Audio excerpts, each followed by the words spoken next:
ইয়াতে যোৱা ৰাতি খবৰ পাই কিনি যে আধা ঘণ্টাৰ মূৰত বহুত পানী বাঢ়িছে বুলি মোক চেঙাজান গোৱালাৰ পৰা খবৰ দিলে।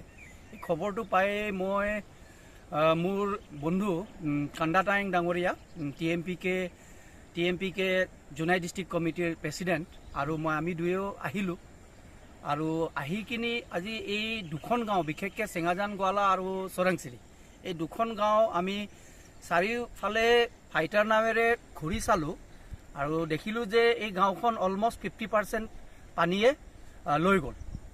আৰু ইয়াত যিমান দূৰলৈকে মই জানো চেঙাজানত অলমষ্ট 150 ঘৰ আছিলে আৰু ঠিক তেনেধৰণে চৰাংচিৰিতো 100 ঘৰমান মানুহ আছিলে।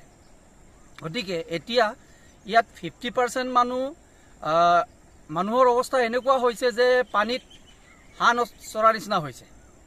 মানে কি ক'ব, তেওঁলোকৰ অৱস্থা চাই মই নিজে বহুত বেয়া লাগিছে। ইয়াত গছ গছনি, হাঁহ কুকুৰা, ছাগলী এইবোৰ য'তে ত'তে থাকিবলৈ জেগা নোহোৱা হৈছে। গৰু আছে, ম'হ আছে, থাকিবলৈ জেগা নোহোৱা হৈছে।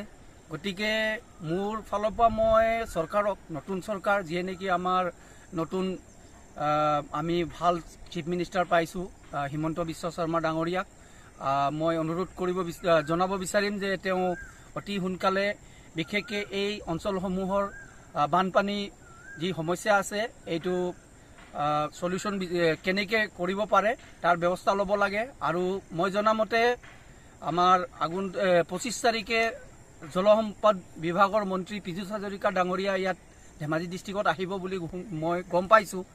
আৰু মই ভাবোঁ তেওঁ যদি আহে এই অঞ্চলসমূহত তেওঁ এবাৰ দেখা দিব আৰু সোনকালে তেওঁ ইয়াৰ ব্যৱস্থা ল'ব যে এই গাঁওসমূহ কেনেকৈ ছেফগাৰ্ড কৰিব লাগে।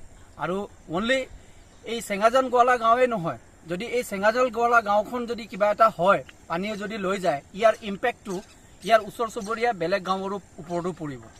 আৰু ইয়াৰ প্ৰভাৱটো হয়তো ডিমৌ, অকাজান, কোলাজান আৰু চিলাপথাৰলৈকেও ইয়াৰ পানী যাব পাৰে।